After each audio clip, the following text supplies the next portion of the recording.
cette louange qui nous permet de nous approcher de Dieu, de toucher le cœur de Dieu, d'être renouvelé, d'être véritablement dans la présence du Seigneur. Merci à Timothée pour la conduite de la musique. Merci à Sylvie pour la prière de ce matin, à Prisca pour ce que vous avez apporté. Chacun est nécessaire. Chacun est nécessaire pour que l'Église avance, pour que l'Église aille de l'avant. Et je pense que c'est vraiment super important qu'on puisse réaliser que quand on est dans la présence de Dieu, qu'on ne rentre pas dans un formalisme. C'est la pire des choses qui soit qu'on rentre dans un formalisme. On sait que de telle heure à telle heure c'est ça, de telle heure à telle heure c'est ça. C'est pas ça la vie de Dieu, la vie de l'esprit. L'action de Dieu dans notre vie, c'est tout autre chose. Si nous avons des besoins, si nous avons besoin de ressentir l'amour de Dieu dans ce moment, oui, ouvrons notre cœur et Dieu est là. Dieu est là qui veut nous parler, qui veut nous relever, qui veut nous fortifier, qui veut nous donner un conseil. Comprenons bien, frères et sœurs, que c'est cela que nous sommes venus faire ce matin. On n'est pas venu encore à l'église parce que chaque dimanche on doit y venir. On est là parce qu'on veut être dans la présence de Dieu et que Dieu, si nous avons les oreilles ouvertes, Dieu va nous parler. Dieu va nous renouveler, Dieu va nous enseigner, Dieu va agir et répondre à notre besoin. Nous avons peut-être un problème de santé, un problème matériel, un problème affectif, mais Dieu est là, il connaît notre besoin. Il veut simplement que notre cœur soit ouvert et soit disposé à recevoir ce qu'il veut nous communiquer. Mais quelquefois, on est tellement dans notre façon de faire qu'on n'arrive pas à recevoir ce que Dieu veut nous donner. Ce matin, j'aimerais parler avec vous de l'œuvre que Jésus a commencé d'accomplir, l'œuvre que Jésus a commencé d'accomplir et qu'il poursuit jour après jour.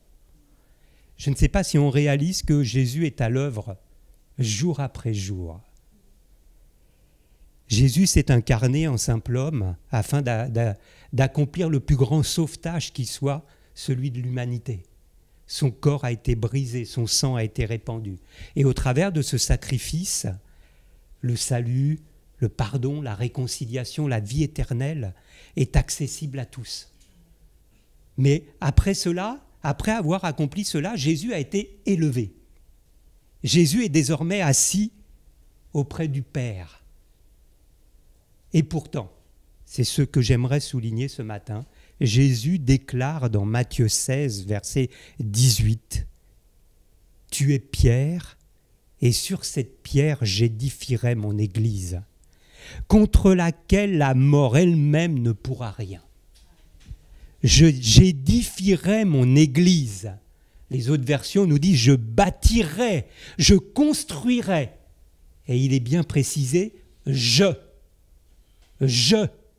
Jésus bâtira son Église. Jésus va construire, Jésus va édifier son Église. » Et un peu plus tard, avant de se séparer de ses disciples, Jésus va leur dire « Allez, faites de toutes les nations des disciples, les baptisant au nom du Père, du Fils, du Saint-Esprit, enseignez-leur à observer tout ce que je vous ai prescrit. » Et il rajoute « Je suis avec vous tous les jours jusqu'à la fin du monde. » Je suis avec vous jusqu'à la fin du monde.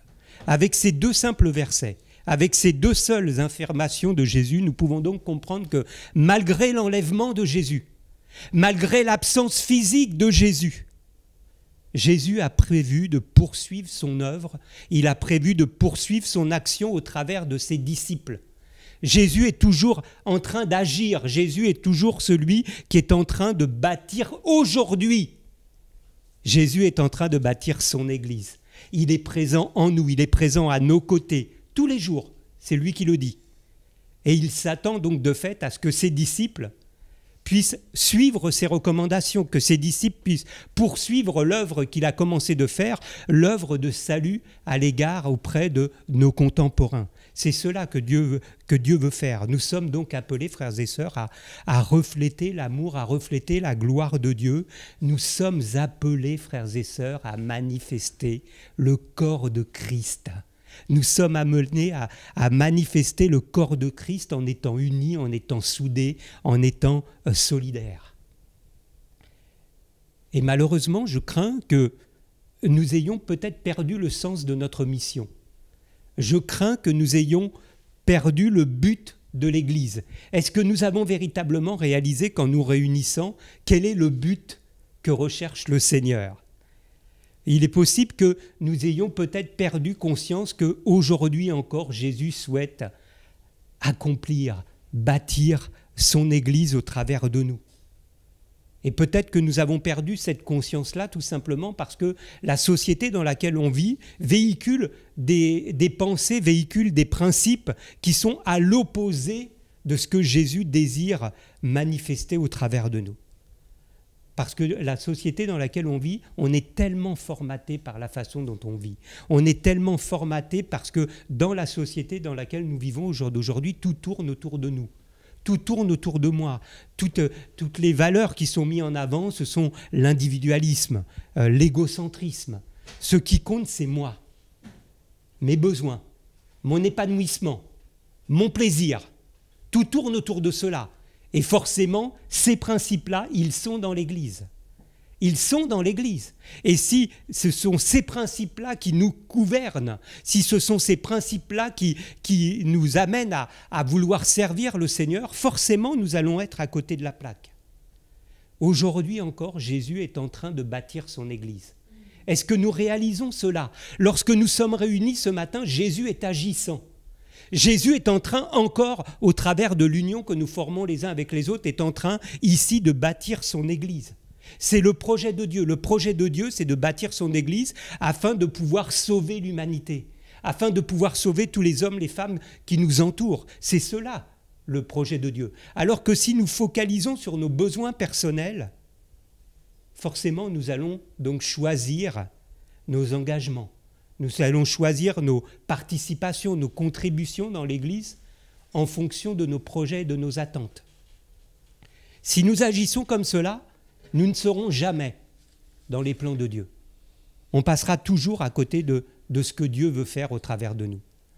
Il suffit de regarder autour de nous, on s'aperçoit que quelquefois, des chrétiens veulent vivre leur foi en étant seuls, en étant isolés, en étant à l'écart des autres membres de l'Église, en étant à l'écart des autres membres avec lesquels ils doivent former le corps de Christ. Nous nous apercevons que de plus en plus, les engagements, même au sein de l'Église, les engagements sont partiels. On s'engage et on vient à l'Église une fois par mois. On va servir une fois par mois.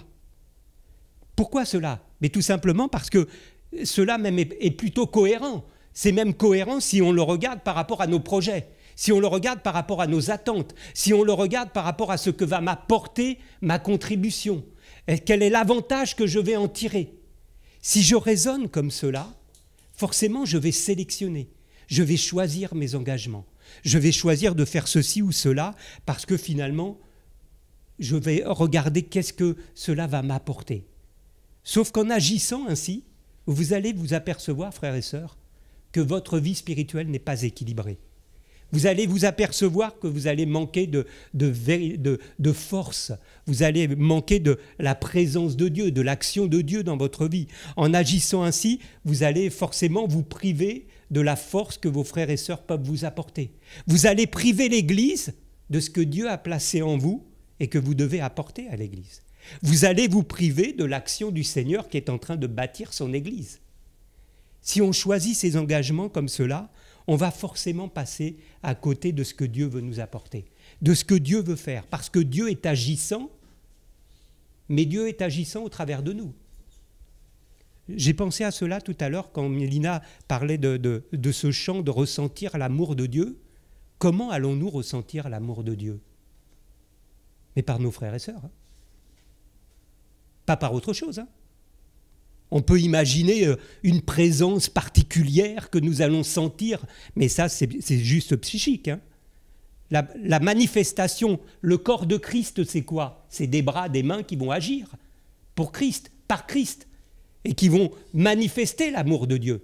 Mais lorsque j'ai besoin d'être soutenu, lorsque j'ai besoin d'être fortifié, c'est de mes frères et sœurs dont j'ai besoin. C'est eux que Dieu va envoyer. C'est pas autre chose, hein. On a l'impression, on est mystique des fois, on est tellement mystique qu'on imagine une présence particulière. Mais la présence que Dieu nous envoie, c'est mes frères et sœurs. C'est sur eux que je dois pouvoir m'appuyer. C'est eux qui vont me soutenir. C'est eux qui vont m'aider à passer l'obstacle. Alors ne nous trompons pas de ce que Dieu veut faire au travers de nous. Jésus a commencé de créer, il a commencé de bâtir son Église, non pas, ça aussi j'aimerais le souligner, non pas, Dieu ne créait pas son Église simplement pour que nous soyons réunis entre nous. Dieu ne créait pas son Église pour que nous puissions ensemble essayer de faire face à un environnement hostile. Dieu bâtit son Église et il poursuit son œuvre de salut de l'humanité. C'est pour cela que l'Église a été créée. Jésus n'est plus là. Comment les gens vont-ils être sauvés si ce n'est par l'Église ? Puisque Jésus n'est plus là présent en train de prêcher parmi les hommes, comme il l'a fait pendant ses 3 années de ministère. Jésus continue cette œuvre de salut pour toucher toute l'humanité, pour toucher les hommes et les femmes qui nous entourent, et pour découvrir ce salut, pour découvrir ce pardon, pour découvrir la réconciliation. Nos contemporains ont besoin de voir Jésus. Mais pour voir Jésus, ils ont besoin de voir Jésus au travers de l'Église. Au travers de l'Église que nous formons les uns avec les autres. Chaque membre représente une partie du corps de Christ et c'est ce dont a besoin de voir nos contemporains. J'aimerais rappeler cette parole que nous retrouvons dans une lettre de Pierre. Le Seigneur n'est pas en retard dans l'accomplissement de sa promesse, comme certains se l'imaginent. Il fait simplement preuve de patience à votre égard, car il ne veut pas qu'un seul périsse, mais il voudrait au contraire que tous parviennent à se convertir. Voilà l'objet de Dieu. L'objectif de Dieu, c'est le salut de nos contemporains. Nous avons eu cette grâce, ce privilège d'être touchés dans notre vie parce que quelqu'un nous a amenés à Christ. Peut-être nos parents, parce que nous étions dans une famille chrétienne, mais peut-être parce que quelqu'un un jour a témoigné de l'amour de Dieu, quelqu'un a témoigné de ce que Dieu voulait faire dans votre vie, et c'est peut-être pour cela qu'un jour vous vous êtes approché du Seigneur. Mais il y a bien fallu que quelqu'un vous parle de Dieu pour que vous puissiez être touchés et vous approcher de ce Dieu d'amour que nous avons chanté tout à l'heure. Et l'œuvre de Dieu donc est destinée donc à transformer notre regard, à transformer nos pensées. C'est ce que Dieu dit lorsqu'il nous dit « Il nous donnera un cœur nouveau ».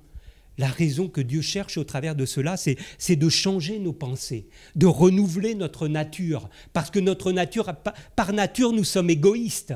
Par nature, nous le savons très bien chacun d'entre nous. Nous pensons avant tout à nous. Les autres ont peu d'importance en fait, bien souvent. C'est comme ça que raisonne l'être humain. Il pense à lui surtout, lui en premier. Après les autres, on verra, si on a encore un peu de temps, si on a un peu d'énergie. Mais bien souvent, Dieu justement veut changer ce regard. Il veut changer cette façon de faire. Et c'est ce qu'il nous est dit encore ici, le sang de Christ purifiera votre conscience des œuvres mortes. Pourquoi ? Afin que vous serviez le Dieu vivant. Afin que vous serviez le Dieu vivant, et non pas afin que le Dieu vivant soit à notre service. Combien de fois, quand on entend la façon dont on raisonne, on a l'impression que Dieu est à notre service. On raisonne, et c'est vraiment un manque de maturité spirituelle, de réaliser qu'on ne vient à Dieu qu'avec nos besoins. On a un besoin, on vient à Dieu. Mais ce n'est pas ça la vie chrétienne, ce n'est pas ça être disciple. Être un disciple, c'est être utile entre les mains de Dieu pour permettre à d'autres d'être sauvés, pour permettre à d'autres de connaître la bonne nouvelle, pour que d'autres enfin puissent arrêter d'être dans leurs problèmes, dans leurs erreurs, dans leurs errements, et qu'un jour ils puissent découvrir la bonne nouvelle et qu'ils puissent marcher de la manière dont Dieu veut pour leur vie. C'est cela que Dieu veut. Et c'est pour cela que Dieu veut changer notre façon, notre regard, afin que nous puissions devenir des serviteurs du Dieu vivant. C'est pour cela que Paul, également, dans son épître, au chapitre 12, nous dit « Je vous exhorte à offrir vos corps comme un sacrifice vivant, saint et agréable, ce qui sera de votre part un culte raisonnable. » Ne vous conformez pas au siècle présent. Soyez transformés par le renouvellement de l'intelligence. C'est ce changement de regard que Dieu veut réaliser en nous. Lorsque nous venons le matin ici, c'est véritablement pour chercher la volonté de Dieu. C'est pour qu'ensemble, nous puissions devenir plus forts, qu'ensemble nous puissions refléter Christ encore davantage. C'est pour cela que nous sommes là le matin, pas juste pour nous faire du bien et qu'on puisse se sentir mieux spirituellement, c'est pas ça. On est là ensemble pour que justement Christ soit vu. C'est cela le but de Dieu. Dieu veut changer notre regard, il veut changer notre analyse de la situation par l'action du Saint-Esprit, par la présence de Dieu. Et lorsque nous aurons compris cela, lorsque le renouvellement de l'intelligence aura produit son effet, alors nous allons comprendre quel est le projet de Dieu. Et le projet de Dieu se trouve là, dans ce verset sur lequel j'aimerais m'arrêter particulièrement ce matin. Dans l'épître de Paul aux Éphésiens au chapitre 4, il nous est dit « C'est de lui et grâce à tous les liens de son assistance que le corps tout entier, bien coordonné, solidement uni, tire sa croissance pour assurer l'activité attribuée à chacune de ses parties et s'édifie dans l'amour. » Voilà le projet de Dieu. Voilà le projet de Dieu pour l'Église. Vous savez que Jésus nous dit que nous sommes le sel de la terre et la lumière de ce monde. Bien sûr que nous ne pouvons pas l'être nous tout seuls. Ce n'est pas moi Alain, qui vais être le sel de la terre. Mais je ne peux l'être que si je suis attaché à mon Dieu, si j'ai une véritable communion avec lui, si je suis dirigé par son esprit. Mais je ne pourrai également refléter la gloire du Seigneur dans ce monde que si je suis uni avec mes frères et sœurs. Si je marche avec mes frères et sœurs et qu'ensemble, nous manifestions le corps de Christ. C'est quelque chose qu'on connaît tous, le corps de Christ. On a tous déjà entendu ça. Mais j'ai l'impression que c'est obscur dans notre esprit, qu'on n'arrive pas à comprendre peut-être ce que cela signifie. Ensemble, frères et sœurs, nous allons manifester Christ. Ensemble. Moi, tout seul, je ne vais pas pouvoir grand-chose. Mais ensemble, si nous sommes unis, chacun à notre place, nous allons manifester, refléter l'amour de Dieu. Et c'est ce que Dieu veut réaliser au travers de nous. Il veut le réaliser au travers de l'union des rachetés. Il veut le réaliser au travers de l'union de tous ceux qu'il a renouvelés par son esprit. Et il veut donc que nous arrivions à former ensemble un corps. Et il prend cette image parce que cette image, elle est forcément parlante. On sait tous ce qu'est un corps. On a tous un corps, donc on est capable de comprendre cela. Le corps est fait de différents membres. Et tous les membres sont utiles. Vous ne pouvez pas imaginer qu'il n'y a pas un membre dans notre corps qui n'est pas utile. Il suffit que ce membre vous fasse défaut pour que vous ayez un problème. Il suffit qu'il y ait un membre qui ne fonctionne pas comme il faut pour que tout le corps ne fonctionne plus. Il suffit des fois d'un tout petit truc, quelque part dans notre corps, invisible, pour qu'on a mal partout. On a l'impression que ça résonne partout. On a l'impression que plus rien ne peut fonctionner. Et justement, Jésus veut qu'ensemble, nous soyons unis les uns aux autres, que nous puissions justement réagir aux joies et aux peines les uns des autres. Vous voyez bien que quand il y a quelque chose qui vous pince dans le dos, c'est terrible. Vous avez mal partout, vous ne pouvez plus rien faire. Et bien pareillement, dans le corps que nous formons, si quelqu'un souffre, on doit tous souffrir, on doit tous ressentir quelque chose. Si l'un d'entre nous est honoré, on doit être honoré avec lui. Alors que lorsque c'est la chair qui dirige, on n'est pas honoré quand un autre est honoré. On est jaloux. Il y a quelque chose qui nous dit « pourquoi pas moi ?» Mais lorsqu'on est transformé par l'Esprit de Christ, alors lorsqu'un de nos frères ou de nos sœurs est honoré, on se réjouit avec lui. Parce que c'est le corps de Christ qui est honoré. C'est Christ qui est honoré.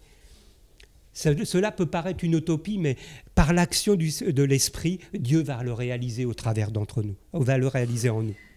Donc ce texte nous dit, il commence par « c'est de lui et grâce à tous les liens de son assistance ». C'est de lui et grâce à tous les liens de son assistance. Vous savez que quand on forme l'Église, on a l'impression qu'on est plus intelligent que tout le monde. Hein? On a plein d'idées. On a plein de choses, vous savez, parmi nous, on n'a pas tous les mêmes capacités. C'est pour cela d'ailleurs que Dieu nous a réunis, parce qu'on n'a pas tous les mêmes capacités. Mais quelquefois, on a l'impression que l'Église va dépendre de nous, que l'Église va dépendre de mes idées, de mes propositions.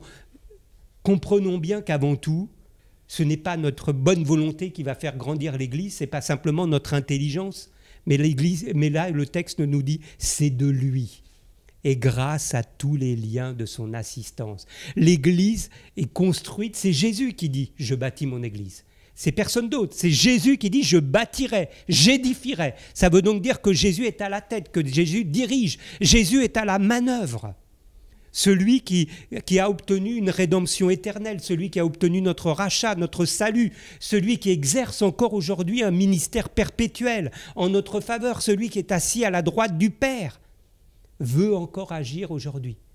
Il veut encore agir au sein de notre communauté. Il veut nous communiquer sa vie. Il veut agir dans nos pensées, transformer nos pensées afin que le fruit de l'esprit puisse se développer. Jésus souhaite habiter en chacun d'entre nous, frères et sœurs. Il désire faire sa demeure en nous.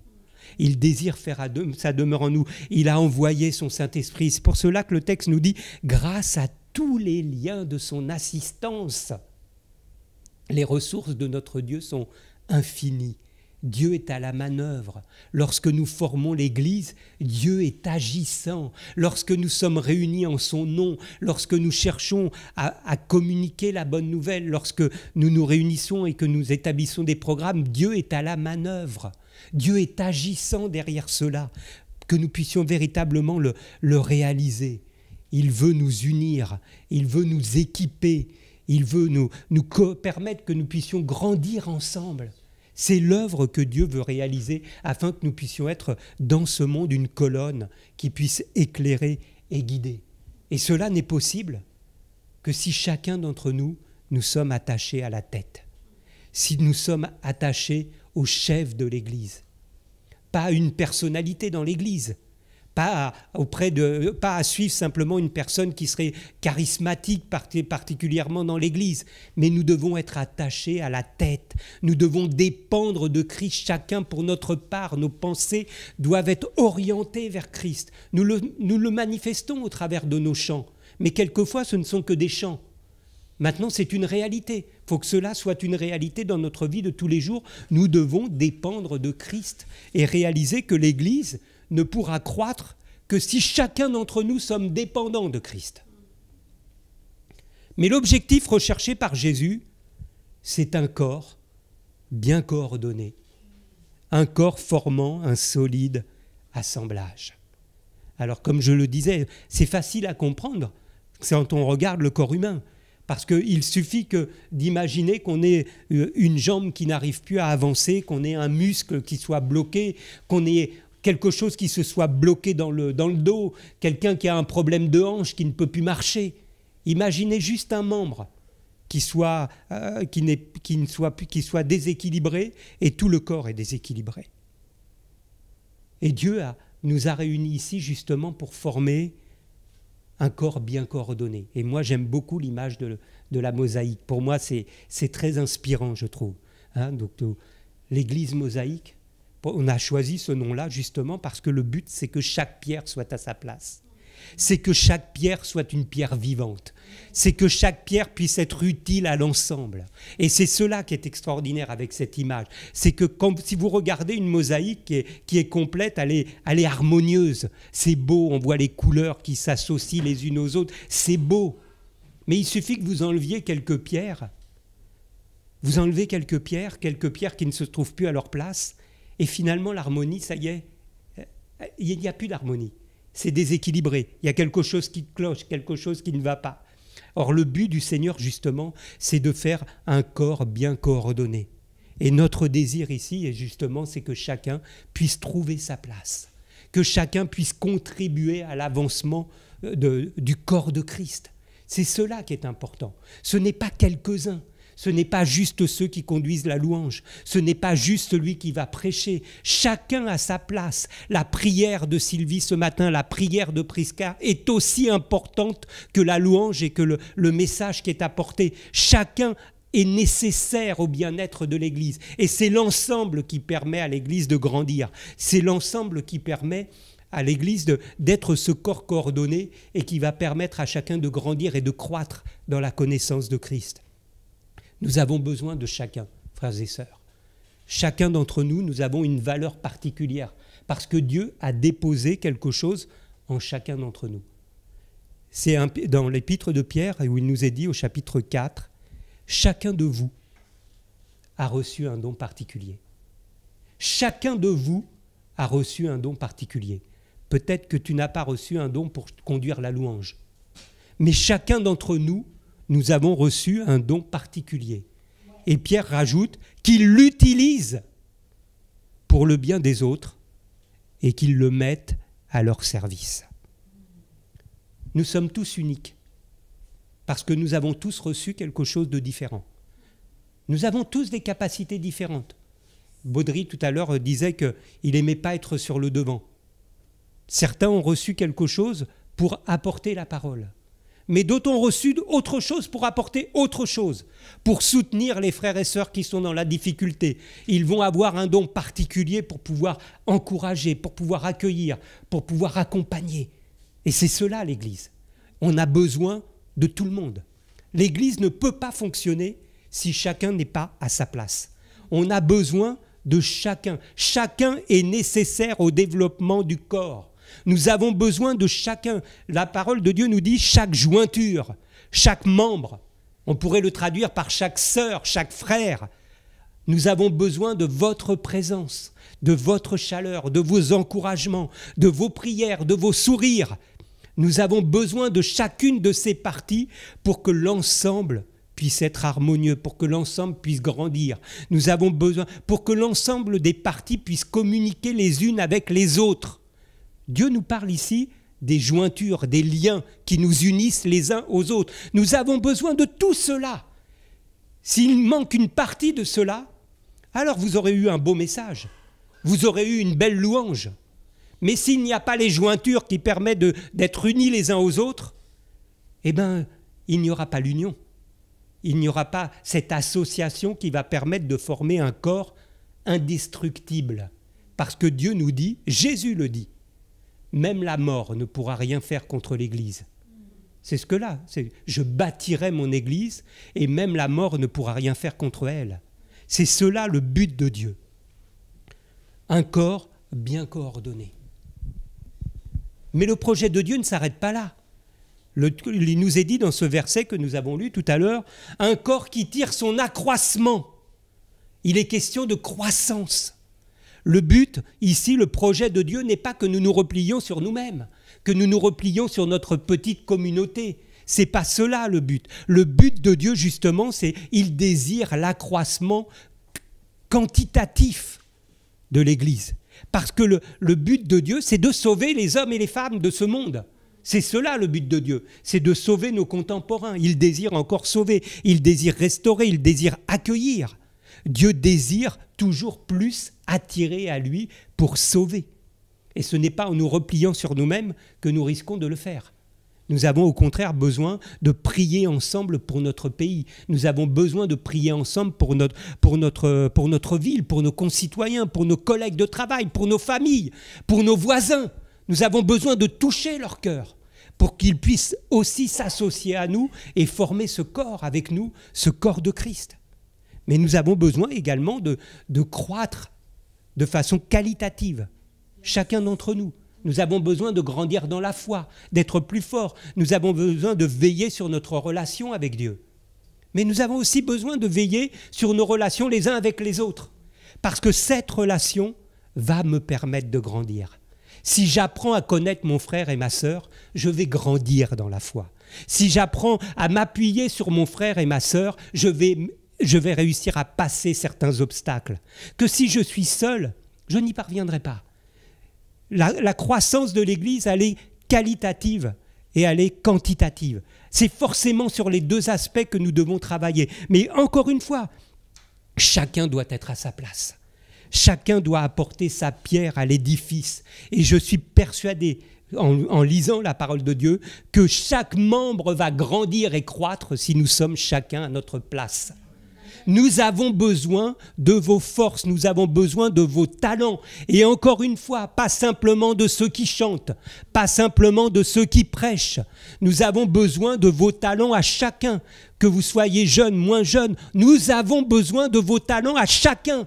Et l'Église ne pourra croître que si nous pouvons nous appuyer sur chacun d'entre vous. Autrement, nous passerons toujours à côté. Ce n'est pas ça. L'Église, c'est forcément chaque membre est nécessaire. Chaque membre a un rôle à jouer, qu'il soit visible ou qu'il ne soit pas visible. Nous avons besoin de l'appui, des capacités, des dons que Dieu a donnés à chaque membre. Vous voyez, dans le corps humain, nous avons plein de membres que nous ne connaissons même pas. On serait même incapable de les nommer. Moi, je ne suis pas un spécialiste de ce domaine-là. J'aurais bien du mal à comprendre à quoi sert ce membre. Des fois, on entend, vous allez voir le médecin et vous apprenez qu'il y a tel organe qui ne fonctionne pas. Vous ne savez même pas ce que c'est. Vous ne savez même pas ce qu'est cet organe. Ça montre bien qu'il y a des membres qui sont invisibles. Et pourtant, ils sont nécessaires. Ils sont indispensables et ils contribuent à l'équilibre du corps. La prospérité spirituelle de l'Église dépend de l'unité et de l'action de chaque membre, et pas simplement du pasteur ou pas simplement de quelques-uns. Et c'est en cela que lorsque je me retire de l'Église, lorsque je prive l'Église de ma contribution, lorsque je prive l'Église de ma présence, ça veut dire que je prive l'Église de quelque chose qui est nécessaire à son développement. J'aimerais qu'on arrive à comprendre cela. Bien souvent, on va dire « Ah ben moi, j'y vais pas, tiens, j'y vais pas aujourd'hui ». Mais lorsque je me retire, je prive mes frères et sœurs de ma présence. Cette présence qui est nécessaire au bien-être de l'ensemble. Nous avons besoin les uns des autres et c'est de notre responsabilité. Le développement de l'Église dépend. Nous avons chacun notre part de responsabilité dans la croissance de l'Église. Encore une fois, la croissance de l'Église ne dépend pas de une ou deux personnes. Elle dépend de chacun de notre part. Dieu nous a donné cette possibilité à chacun de pouvoir contribuer. Il nous a donné cette possibilité d'apporter notre part à l'ensemble. Chacun d'entre nous. C'est extraordinaire ça. Il n'y a pas grand-chose dans le monde dans lequel vous pouvez aller quelque part et qu'on compte sur vous. Il n'y a pas grand monde. Souvent, vous avez des gens qui dirigent les choses et vous suivez, vous écoutez. Dans l'Église, ce n'est pas comme cela que Dieu a désiré construire l'Église. Justement, il fait en sorte que même les membres les moins honorés puissent être aussi importants que les autres. Et c'est cela qui est extraordinaire. Et je prendrai cet exemple dans le sport. Vous voyez, une équipe ne peut gagner, remporter des victoires que si chacun est à sa place. Vous pourrez regarder si quelqu'un ne joue pas son rôle. On entend souvent parler, en football, on parle beaucoup du Paris Saint-Germain, et souvent on dit, tiens, les attaquants ne défendent jamais. Ils ne défendent pas. Et comme ils ne défendent pas, ils ne sont pas à leur place. Quand ils ont perdu le ballon, les attaquants ne sont pas à leur place et l'équipe est toute en difficulté, tout le temps. Et c'est pareil dans l'Église. Si chacun n'est pas à sa place, l'Église est en difficulté. Imaginez même qu'à un moment donné, vous retrouvez, une équipe de football se retrouve à 10 contre 11. Qu'est-ce qui va se passer ? Ça veut dire qu'il manque une personne. Et donc ça veut dire que tous les autres vont être obligés de faire encore plus d'efforts pour compenser l'absence de celui qui n'est plus sur le terrain. Alors ils vont s'épuiser finalement, ils vont faire beaucoup d'efforts, cela va provoquer de la lassitude, de la fatigue, de l'épuisement. Alors imaginez un instant que vous ne retrouviez pas à 10, mais que vous vous retrouviez à 9, ou à 8, ou à 7. Et là, ça devient mission impossible. Vous êtes tout simplement parce qu'il manque 1, 2 ou 3 personnes sur le terrain. 2 ou 3 personnes qui ne sont pas à leur place. Et finalement, la défaite est assurée. C'est la même chose dans l'Église. Si chacun est à sa place, alors nous allons avancer. Si chacun est à sa place, alors nous allons grandir. Si chacun est à sa place, alors nous allons refléter Christ. Christ va être vu dans l'Église par notre accueil, par notre accompagnement, par notre écoute. Parce que chacun va avoir son rôle à jouer. Et c'est cela qui est important. Le texte continue encore en disant que le corps va grandir, un corps bien coordonné, qui tire son accroissement selon la force qui convient à chacune de ses parties.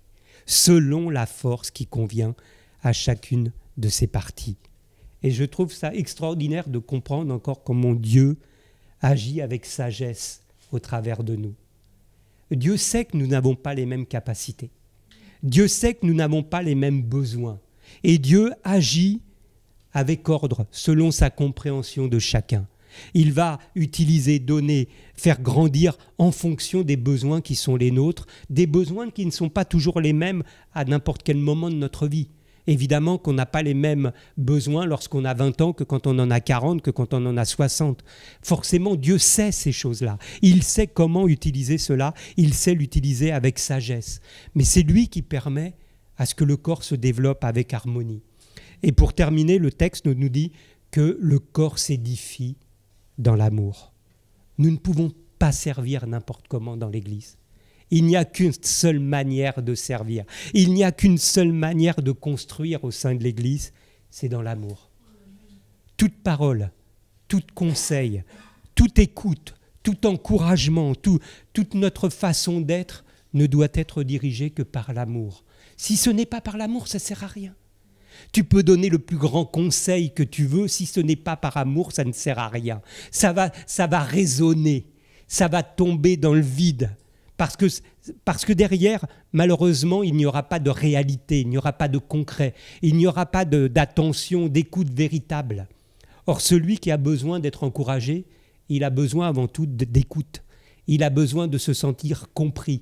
Il n'a pas besoin d'avoir une grande leçon de théologie. Il n'a pas besoin d'avoir le grand conseil de l'homme de la foi. Il a besoin d'une main qui lui est tendue. Vous savez que dans la vie, on peut dire tout ce qu'on veut dans la foi, mais à des moments dans la vie, forcément, on s'écroule.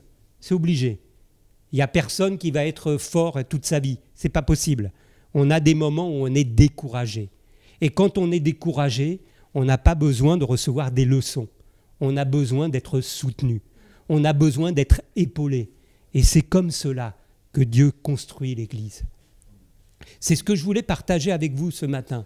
J'aimerais qu'on comprenne, quand on vient à l'Église, qu'on est en train d'entrer dans un dispositif, on est en train d'entrer dans un processus où Jésus est en train de bâtir son Église.